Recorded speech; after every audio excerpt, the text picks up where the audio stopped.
조갑제 TV 시청자 여러분 안녕하십니까? 2021년 2월 26일 낮 12시입니다.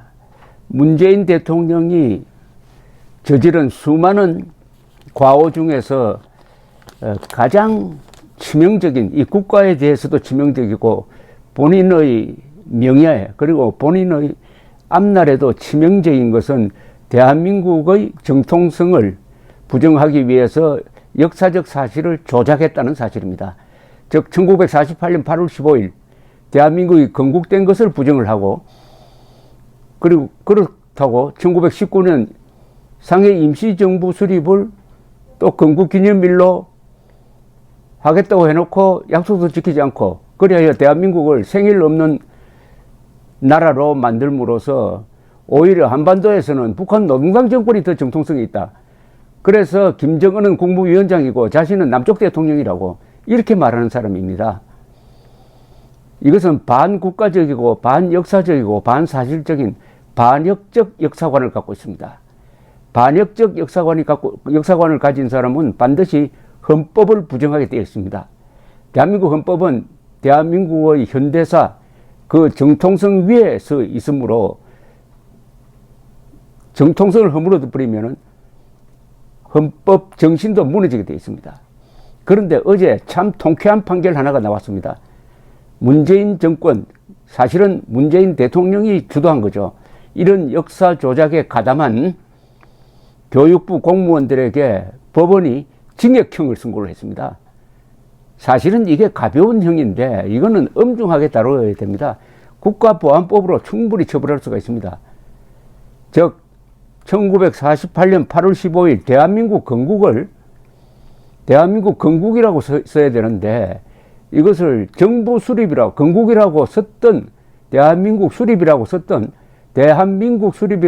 교과서 내용을 대한민국 정부 수립이라고 격화시키기 위해서 각종 서류를 조작하고 기기묘묘한 수를 부렸던 공무원 두 사람에게 징역형, 그리고 집행유예지만은 징역형이죠. 징역형이 선고됐습니다. 이것은 사실은 이 두 공무원은 억울한 경우에 해당합니다. 이 두 공무원이 왜 이런 처벌을 받았느냐? 상부의 불법한 명령을 따르다가 이렇게 된 것으로 보입니다. 물론 이 윗선에 대한 수사는 중단되지 않았으므로 책임이 이 두 사람에게 넘어갔지만 어떻게 두 사람이 이런 강큰 짓을 하겠습니까? 박근혜 정부가 교과서가 너무나 반대한민국적으로 써져 있다. 그래서 이걸 바로잡아야 되겠다. 제일 중요한 게 북한에 대해서는 조선민주주의 인민공화국이라고 하면서 조선민주주의 인민공화국 수립이라고 쓰고 대한민국은 정부 수립이라고 썼다 이겁니다.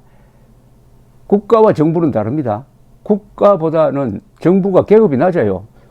그러니까 그렇게 써놓으면 대한민국은 정통성이 없고 북한이 국가로서의 정통성을 갖고 있다고 학생들에게 나쁜 역사관, 반역적 역사관을 가르치게 되는데, 여기에 박근혜 대통령이 화를 내면서 국정교과서를 만들어야 되겠다 하는 취지로 여러 가지 활동을 하다가 정권이 바뀌니까 그것도 다 물거품이 됐는데, 이 새 정부가 들어서니까 과거에 적어 놓았던 대한민국 수립을 대한민국 정부 수립으로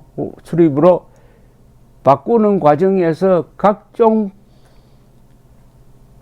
편법 그리고 불법을 저질렀다는 이야기입니다. 서류도 조작하고 가장 악질적인 역사 조작입니다. 결국 이것은 문재인에 대한 선고에 다름없습니다.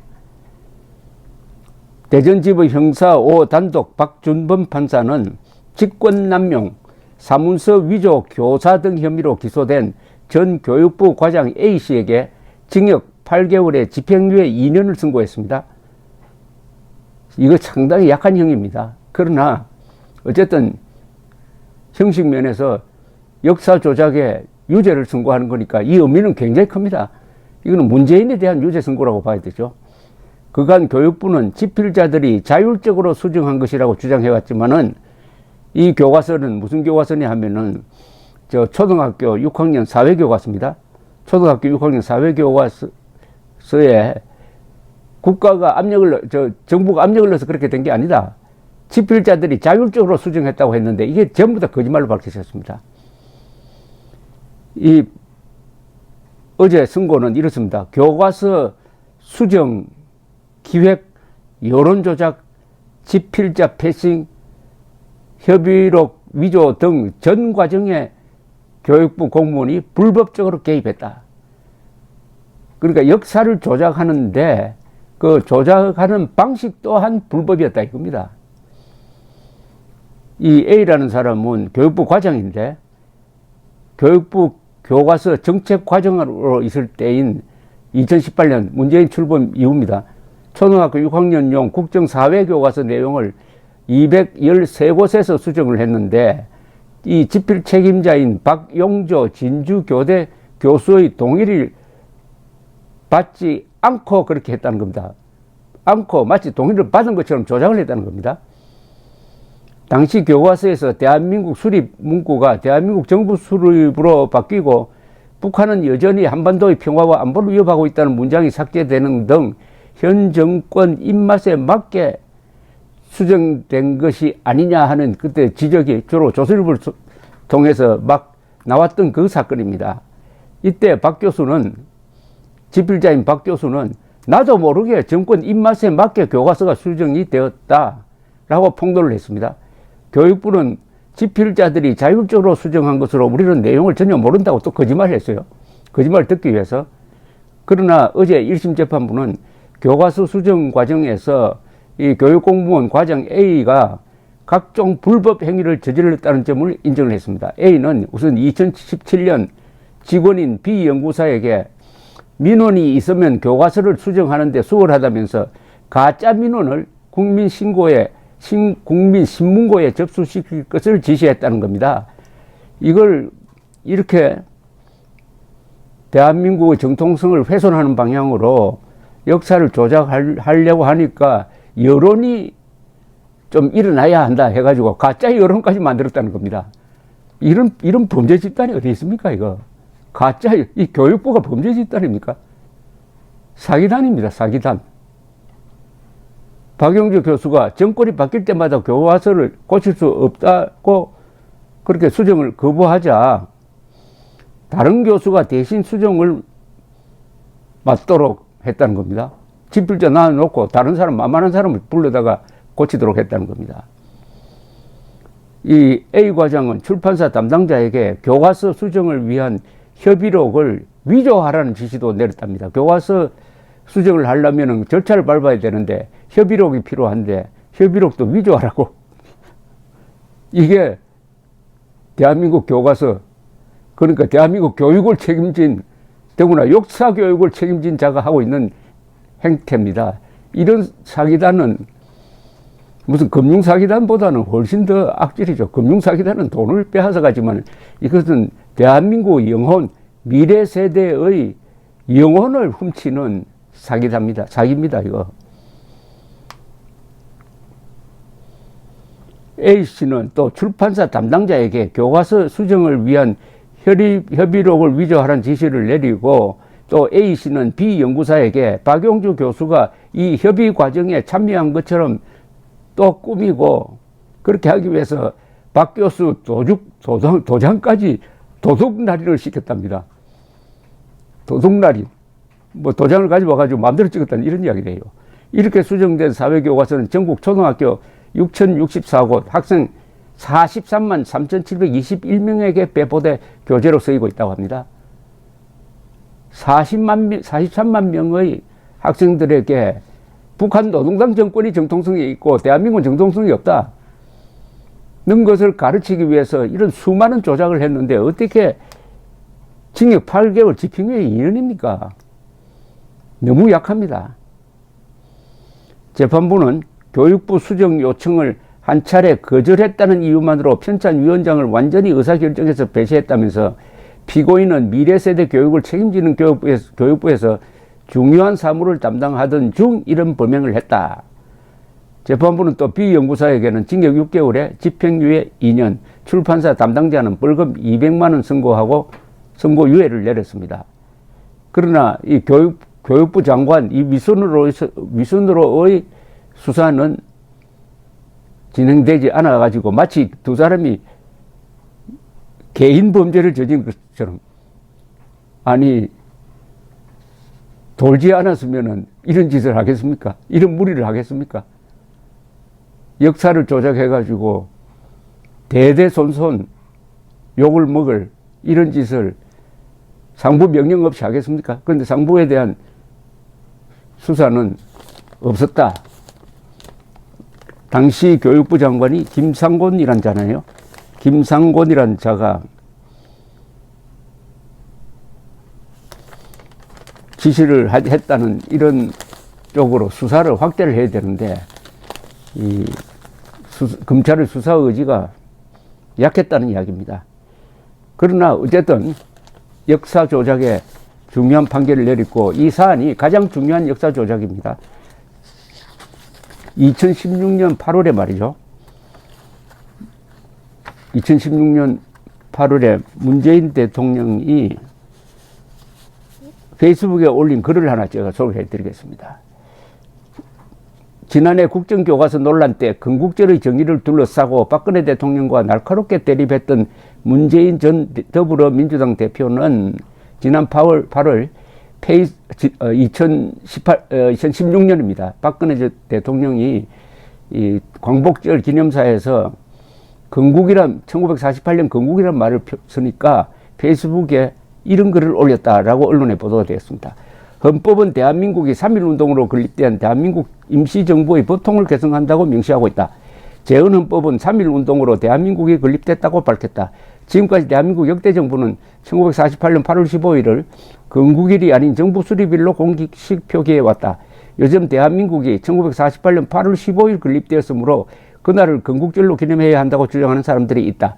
역사를 왜곡하고 헌법을 부정하는 반역사적 반헌법적 주장이며 대한민국 정통성을 스스로 부정하는 얼빠진 주장이다. 누가 얼빠진 주장입니까? 문재인이 얼빠진 주장을 하고 있는 거죠. 아니 1948년 8월 15일 대한민국이 건국 안 됐다는 이야기 아닙니까? 이 사람은 그러니까 1919년 상해 임시정부 수립을 건국으로 보는 모양인데, 그러면은 2019년에 왜 건국 100주년 행사를 하지 않았습니까? 건국 100주년 행사를 하려고 하니까 북한에서 싫어한다. 북한은 1948년에 건국됐다고 주장합니다. 반국가단체임에도 불구하고. 그런데 한국이 그보다 30년 전에 먼저 건국됐다고 하면은 정통성에서 빠지니까 아마 문재인 정부에 압력을 가해가지고 상해 임시정부 100주년 건국절로 기리지 말라고 압력을 넣었을 겁니다. 그것도 하지 않았어요. 그럼 이게 뭐죠, 이거? 1948년 8월 15일도 건국이 아니고 상해 임시정부도 건국이 아니고, 그럼 대한민국 이 근사한 나라가 생일이 없는 나라입니까? 문재인의 가장 큰 범죄는 역사적 범죄고, 정치적 범죄는 대한민국을 생일 없는 사생아로 만든 자입니다. 사생아로 만들기 위해서 교과서를 조작을 했다 이거죠. 교과서를 조작하는 과정에서 교육부 공무원 두 사람이 이런 짓을 하다가 이런 아주 더러운 짓을 했습니다. 아예 조작을 하려면 당당하게 조작을 하든지 완전히 사기꾼도 하지 않는 방법으로 하다가 징역형을 선고받아가지고 인생을 망치게 됐습니다. 물론 이 정권이 있는 한은 좀 봐주겠죠. 그러나 이런 짓을 하고 명함 들고 다니겠습니까? 이건 완전히 친일파보다 한 100배쯤 더 나쁜 반역적 공무원으로 그 집 앞에 문패를 달아야 할 정도가 되었습니다. 어디 이것으로 끝났습니까? 대한민국의 정통성을 국제적으로 확인해 준 게 뭐냐? 1948년 12월 12일 유엔 총회에서 대한민국은 공정한 선거를 통해서 수립된 정부이므로 한반도 전체의 유일한 합법정부다. 한반도 전체의 유일한 합법정부라고 함으로써 북한 노동당 정권은 공정한 선거를 치르지 않고 멋대로 수립된 괴뢰 정권이므로 정통성이 없다는 그런 결정을 유엔이 했습니다. 이게 대한민국의 국제사회에서의 정통성을 확인시켜주는 가장 중요한 문서입니다. 즉 우리 헌법 제3조와 함께 1948년 12월 12일 유엔 총회 결의는 국제적으로 대한민국의 정통성을 공인시켜주는, 그런데 이 정권은 어떻게 가르치고 있느냐. 유엔 총회 결의문을 완전히 조작해서 해석합니다. 어떻게 조작하느냐. 공정한 선거를 통해서 치러졌으므로 38도선 이남에서만 유일한 합법정부다. 38도선 이남이라고 거짓말을 해요. 문장에도 없는 걸. 이건 완전히 역사적 조작입니다. 그 조작의 앞장선자를 대한민국 역사박물관 관장으로 임명한 사람이 문재인 아닙니까? 이걸 합쳐보면은, 그리고 2018년 9월 19일 평양에서 문재인이 연설을 하면서 김정은이를 나는 남쪽 대통령이라고 그러고 김정은을 국무위원장이라고 칭하고 김정은이 마치 민족의 지도자인 것처럼 연설을 함으로써 대한민국 대통령이 스스로 남쪽 대통령이라고 자기를 격화시키고 관명 사칭을 하고 대한민국을 국가가 아닌 존재로 한 지방정부로 내려앉혀버리고 민족 반역자, 반인도 범죄자 김정은을 상전처럼 떠받드는 이런 연설을 한 게 다 이 사람의 역사관, 반문명적, 반국가적, 반헌법적, 반사실적 역사관에 기초해 있고, 이 역사관을 지금 학생들에게 가르쳐서 학생들마저 조국에 대해서 자부심을 갖지 못하도록 오히려 북한 노동당 정권 적에 대해서 존경심을 갖도록 하는 교육을 시키고 있는 것 아닙니까? 그런 맥락에서 어제 이 판결은 작은 판결이지만 이게 큰 판결입니다. 문재인의 역사 조작에 대한 유죄 선고입니다. 감사합니다.